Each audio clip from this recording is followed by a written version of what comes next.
Hello दोस्तों, नमस्कार।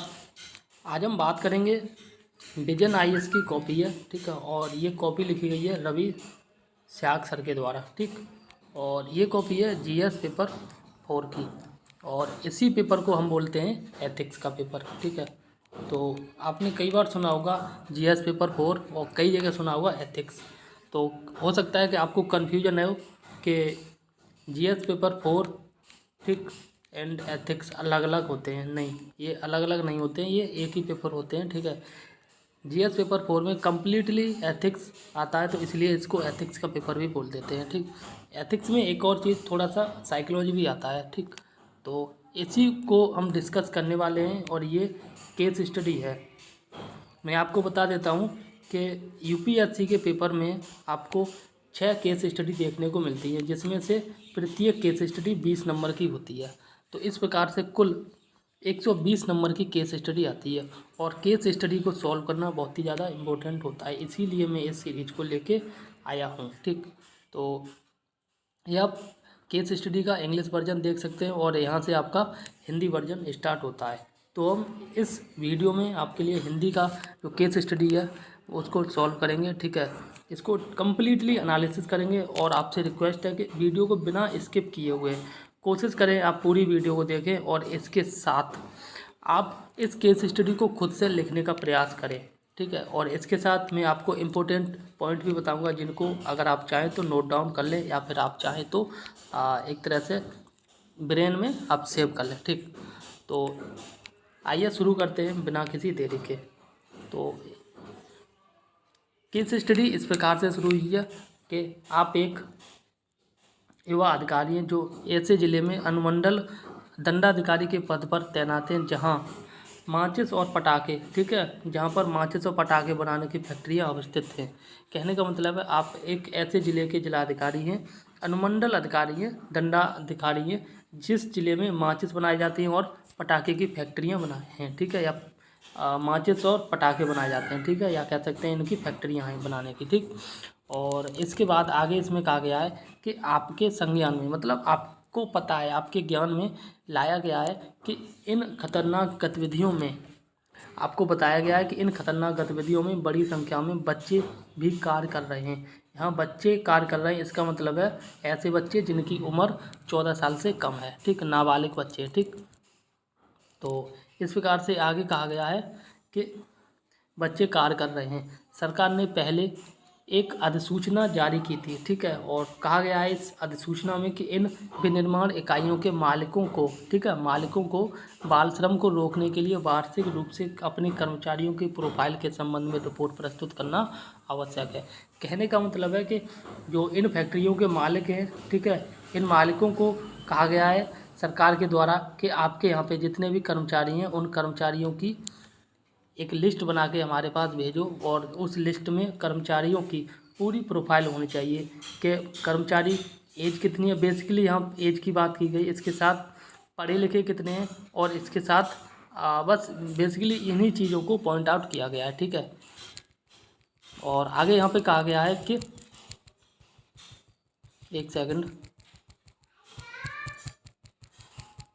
आगे कहा गया है कि ये, ठीक है, विनिर्माण इकाइयाँ सरकार के निर्देशों का अनुपालन करते हुए, ठीक है, वार्षिक रूप से ऐसी रिपोर्ट प्रकाशित करती हैं, और यह दावा करती हैं कि बाल श्रम के नियोजन को सफलतापूर्वक समाप्त कर दिया गया है, ठीक है। तो ये जो कंपनियां हैं इनके द्वारा रिपोर्ट तैयार की गई है, ठीक है, और रिपोर्ट में कहा गया है कि बाल श्रम को संपूर्ण रूप से समाप्त कर दिया गया है। इसका मतलब है कि कंपनी में, उस फैक्ट्री में,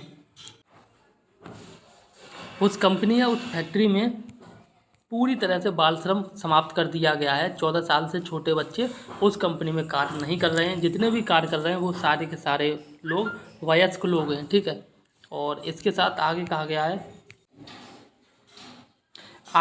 है, कि हालांकि ऐसी खबरें हैं कि इकाइयाँ, यानी कि इकाइयों का मतलब है ये इकाइयाँ एक तरह से फैक्ट्री, ठीक है, कानून की त्रुटियों का लाभ उठा रही हैं, ठीक है।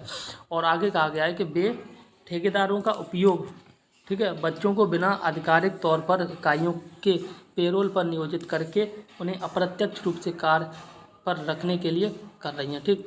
और इसके साथ आगे कहा गया है कि इन बाल मजदूरों के परिवार निर्धन हैं, ठीक है। इन बाल मजदूर के परिवार मतलब ऐसे बच्चे जिनकी उम्र 18 साल अभी नहीं हुई है, ठीक है, या 18 साल से कम बच्चे हैं, ठीक है। तो इनके जो परिवार हैं, इन बच्चों के परिवार हैं, वे अभी गरीब हैं, ठीक है। परिवार आर्थिक स्थिति इनकी बहुत ज़्यादा अच्छी नहीं है। और आगे कहा गया है कि और इसे आय का एक अनिवार्य स्रोत मानते हैं। मतलब वो बच्चों का मानना है, उन बच्चों की फैमिली का मानना है कि हमारे जो बच्चे हैं यही फैमिली को चला रहे हैं, ठीक है। बच्चों के द्वारा कमाई गई जो अर्निंग है, इसी अर्निंग को परिवार का मेन आय का स्रोत मानते हैं और इसी के द्वारा पूरा परिवार चलाया जा रहा है, ठीक। तो आगे कहा गया है कि एक प्रभावशाली स्थानीय राजनेता भी इनमें से कुछ विनिर्माण इकाइयों का मालिक है। और कहा गया है कि बाल श्रम के विरुद्ध कोई कार्रवाई नहीं करने के लिए इसमें शामिल अधिकारियों पर दबाव बनाने के लिए जाना जाता है, ठीक है। तो इस प्रकार से कहा गया है कि जो फैक्ट्रियां हैं, इन फैक्ट्रियों के मालिक हैं वो स्थानीय राजनेता भी हैं, ठीक है, स्थानीय नेता हैं। और इन्हीं के होने के कारण इन कुछ विनिर्माण इकाइयों के मालिक हैं, ठीक है। और आगे कहा गया है कि बाल श्रम के विरुद्ध कोई भी कार्रवाई नहीं करने के लिए इसमें शामिल अधिकारियों का दबाव बनाने के लिए बात कही गई है, ठीक है। मतलब ऐसे मान लो, मतलब नेताएं उन्हीं की कंपनियां हैं और अधिकारियों पे दबाव डाल रहे हैं कि इन कंपनियों में जितने भी अवयस्क बच्चे काम कर रहे हैं उन्हें करने दो। और अधिकारियों से कहा है कि आप इस कार्य में आप अपनी दखलंदाजी न दें, ठीक है। तो इसमें पहला ऑप्शन कह रहा है कि इस प्रकरण में शामिल हितधारकों, ठीक है, हितधारकों, और इसके साथ कहा गया है नैतिक मुद्दों की पहचान कीजिए। तो पहला क्वेश्चन आप देखो, जब भी केस स्टडी में ना इस प्रकार के ऑप्शन आते हैं ए, बी और सी और डी, ठीक है, इस प्रकार के जब ऑप्शन आते हैं तो केस स्टडी को एक तरह से इजी मान के चलते हैं और इसके साथ केस स्टडी इजीली सॉल्व होने के चांस रहते हैं। कहने का मतलब है कि इजीली सॉल्व हो जाती है, क्योंकि इस प्रकार के पॉइंट होने पर यह आसानी से पता चल जाता है कि केस स्टडी में आखिर पूछा क्या जा रहा है, ठीक है। और इसके साथ एक दूसरी तरह की केस स्टडी आती है जिसमें केवल केस स्टडी दे रखी होती है, ठीक है, और उसमें इस प्रकार के जो पॉइंट हैं वो नहीं दे रखे होते हैं और नीचे लिखा होता है कि उपयुक्त केस स्टडी की समीक्षा करें। इस प्रकार से कुछ लिखा होगा तो उस केस स्टडी को सॉल्व करना थोड़ा सा मुश्किल हो जाता है, क्योंकि उस प्रकार की केस स्टडी में पता नहीं रहता है कि हमें क्या सॉल्व करना है और क्या नहीं सॉल्व करना है। कहने का मतलब किस प्रकार से उसका सॉल्यूशन देना है, ठीक है। तो यहाँ पे 3 पॉइंट दिए गए हैं, तो इन्हीं 3 पॉइंट को आधार मानते हुए हम पूरी केस स्टडी को सॉल्व करेंगे, ठीक है। तो पहला पॉइंट देख लेते हैं। पहला पॉइंट इसमें कहा गया है और ये कहा गया है कि इस प्रकरण में शामिल हितधारकों और नैतिक मुद्दों की पहचान कीजिए। देखो, पहले पॉइंट आप डालेंगे और इसमें लिखेंगे हितधारक और इसके बाद लिखेंगे नैतिक मुद्दे, ठीक है। इसके बाद दूसरा पॉइंट कहा गया है कि आप इस समस्या के प्रति क्या दृष्टिकोण अपनाएंगे, ठीक है। कहने का मतलब इस समस्या को सॉल्व करने के लिए आप क्या सॉल्यूशन लेके आएंगे। और आगे कहा गया है कि आपकी कार्रवाई के मुख्य तत्व क्या होंगे, ठीक है। और इसके बाद आगे कहा गया है तीसरे पॉइंट में कि जिले में बाल श्रम की समस्या से निपटने के लिए आप कौन से माध्यम से दीर्घकालीन उपाय प्रस्तावित करेंगे, ठीक है। तो इस प्रकार से 3 पॉइंट दिए गए हैं और यहाँ पे हम देखते हैं कि किस प्रकार से रवि सर ने इस केस स्टडी को सॉल्व किया है, ठीक है। देखो, पहले मैं आपको दिखा देता हूँ इस प्रकार से सॉल्व किया है, ठीक है। फिर आप इस केस स्टडी को पूरी तरह से एनालिसिस करेंगे। तो इस प्रकार से इन्होंने सॉल्व किया है, आगे भी है अभी, तो बस इतना ही है। तो अब हम बात करेंगे कि सबसे पहले किस प्रकार से केस स्टडी को सॉल्व किया है, ठीक है। तो 1 मिनट, हाँ ये है। तो यहाँ पे हम सबसे पहले देखते हैं कि इन्होंने सबसे पहले जनगणना का आधार मानते हुए जनगणना को डेटा को प्रस्तुत करते हुए इन्होंने केस स्टडी को लिखना स्टार्ट किया है। और इसमें कहा गया है कि वर्तमान में भारत में जनगणना 2011 के अनुसार, क्योंकि अब तक 2011 की जनगणना हुई है तो उसी के आधार मानते हुए हम बात करते हैं, 10.1 मिलियन बच्चे बाल श्रम से प्रभावित हैं। मतलब भारत में कुल कितने 10 मिलियन मतलब 1 करोड़, और पॉइंट 1 का मतलब है लगभग 10 लाख, ठीक है। तो ऐसे मान लो 1 करोड़ और 10 लाख बच्चे ऐसे हैं जो बाल श्रम करते हैं, बाल श्रम से प्रभावित हैं, ठीक है। और आगे कहा गया है और कानून व संवैधानिक प्रावधानों के बावजूद जिस प्रकार यह समस्या आज भी व्याप्त है, ठीक है। और आगे कहा गया है कि इस प्रकरण को यह केस स्टडी संबोधित करती है। देखो, जब भी आपको किसी भी केस स्टडी को सॉल्व करना है तो आप कोशिश करें, केस स्टडी इस पायदान पे है, तो केस स्टडी की जब भी आपको भूमिका लिखनी है तो एक पायदान पहले आपको जाके और केस स्टडी की भूमिका को लिखना है, ठीक है। इसके बाद यहाँ केस स्टडी की बात करनी है, और जब लास्ट में हम कंक्लूजन की बात करते हैं तो कंक्लूजन में एक तरह से सलूशन देते हैं, ठीक है। तो और जब बॉडी में लिखते हैं ना, बॉडी में 2 चीज़ लिखते हैं, एक समस्या पर ध्यान देते हैं और एक सलूशन पे भी ध्यान देते हैं, ठीक है। तो इस प्रकार से हम केस हिस्ट्री लिखते हैं। तो आगे देखते हैं यहाँ क्या कहा गया है, और ये कहा गया और कानून व संवैधानिक प्रावधानों के बावजूद, मतलब कानून भी है और संवैधानिक प्रावधान भी है, और इसके बावजूद भी किस प्रकार यह समस्या आज भी व्याप्त है, ठीक है। और इस प्रकरण को यह केस स्टडी संबोधित करती है, ठीक है। कहने का मतलब है कि भारत में 2011 की जनगणना के अनुसार 10.1 करोड़ बच्चे ऐसे हैं जो बाल श्रम से प्रभावित हैं, और इसके साथ भारत में कानून भी है और संवैधानिक प्रावधान भी है। तो इनके होते हुए भी इतने बच्चे, इतनी बड़ी संख्या में बच्चे बाल श्रम से प्रभावित हैं, तो ये एक बहुत ही ज़्यादा सोचने वाली बात होगी, ठीक है। और यहाँ पे आगे कहा गया है बच्चों के माता पिता निर्धन, बाल श्रम होता है उसका एक महत्वपूर्ण कारण है, और ये बच्चों के माता पिता निर्धन होना, जिसके कारण बच्चे प्रभावित होते हैं, ठीक है। तो माता पिता निर्धन होने के कारण आमदनी का स्रोत कम होने के कारण माँ बाप जो हैं गरीब होते हैं, और जिसके कारण बच्चे प्रभावित होते हैं। तो बच्चों के बचपन का दुरुपयोग किया जाता है। बच्चों का दुरुपयोग का मतलब है उन्हें उस समय एजुकेशन दी जानी चाहिए, ठीक है, वो नहीं दी जाती है।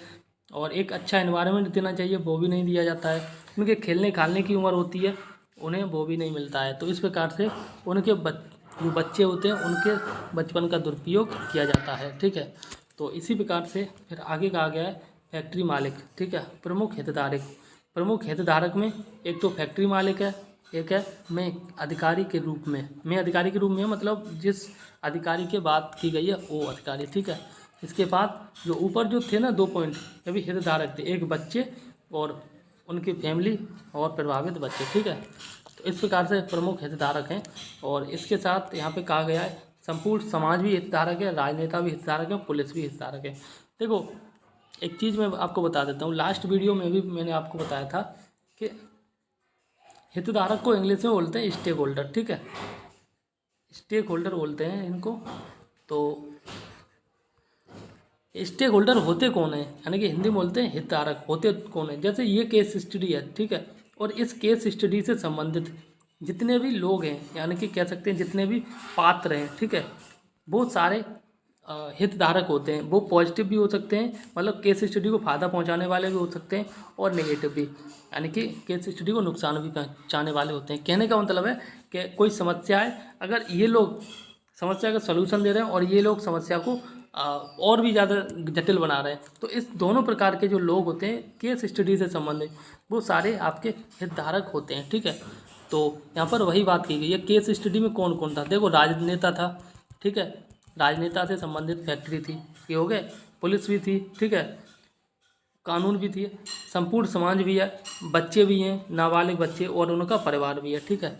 तो इस प्रकार से यहाँ केस स्टडी में नैतिक मुद्दों की बात की गई है, ठीक, सॉरी नैतिक मुद्दों की नहीं, हितधारकों की बात की है, केस स्टडी में हितधारकों की बात की गई है। तो पहला ही पॉइंट में अब बात की गई है प्रमुख नैतिक मुद्दे की, ठीक है। तो इसमें नैतिक मुद्दे कौन कौन से होते हैं। देखो, नैतिक मुद्दे से मतलब है ऐसे मुद्दे जो एथिकल हों, ठीक है, नैतिकता से जुड़े हुए हों, तो वो सारे मुद्दे नैतिक मुद्दे कहलाते हैं। जैसे कानून के रूप में प्रक्रियागत न्याय, स्वयं त्रुटियों का लाभ उठाकर प्रयोग कर, ठीक है, आधारभूत न्याय में अवरोध का मामला, ठीक। इसके साथ आगे कहा गया है दूसरा, और ये है बाल श्रम उन्मूलन से संबंधित अभी समय, ठीक है, ये है यूनाइटेड नेशन, ठीक है, से संबंधित बालकों के कल्याण का मुद्दा, ठीक।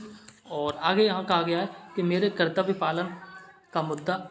और अगला पॉइंट है राजनेताओं के भ्रष्टाचार और कुप्रथा दबाने का मुद्दा। ठीक, कुप्रथा ये है कुप्रथा व दाने का, आई थिंक दाने लिखा है, का मुद्दा। ठीक, और आगे कहा गया है माता पिता की गरीबी, गरीबी का मतलब आर्थिक हित बनाम बच्चों के भविष्य, सार्वजनिक हित का मुद्दा। ठीक है, और आगे कहा गया है कि कम लागत पर बच्चों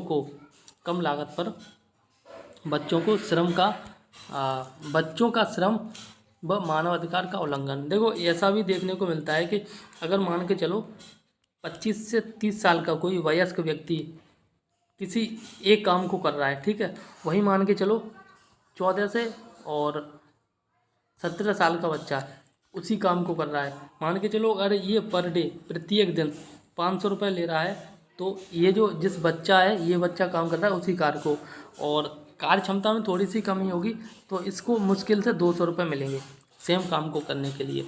ठीक है, तो उसी की यहाँ पर बात की गई है मानवाधिकार मुद्दों का उल्लंघन। ठीक है, तो फिर आगे यहाँ पे कहा गया है मेरी कार्रवाई का स्वरूप, मतलब जो अधिकारी के रूप में आप हैं उनकी किस प्रकार की कार्रवाई होगी।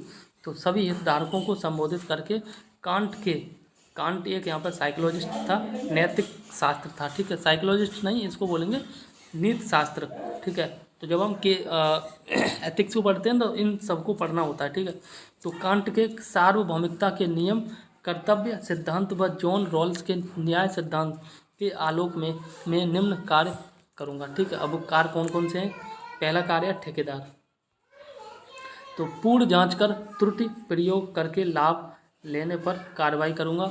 ठीक है, और इसके साथ आगे कहा गया है कि माता पिता, क्या कहा गया है, माता पिता, तो भावनात्मक बुद्धिमत्ता के प्रयोग द्वारा बाल श्रम के दीर्घकालिक हानियों के बारे में जानकारी दूंगा। इसके बाद सहयोगार्थ अनुन्नय करूंगा। ठीक, और आगे इसी प्रकार से कहा गया है कि राजनेता, तो सुकरात के स्पीकिंग ट्रुथ टू पावर के सिद्धांत के स्वरूप बिना भय के बातचीत कर उनका सहयोग लेकर कानून क्रियान्वयन करूंगा। मतलब कानूनी रूप से सुकरात के अनुसार स्पीकिंग ट्रुथ टू पावर, सुकरात का एक सिद्धांत है। ठीक, स्पीकिंग ट्रुथ टू पावर के अनुसार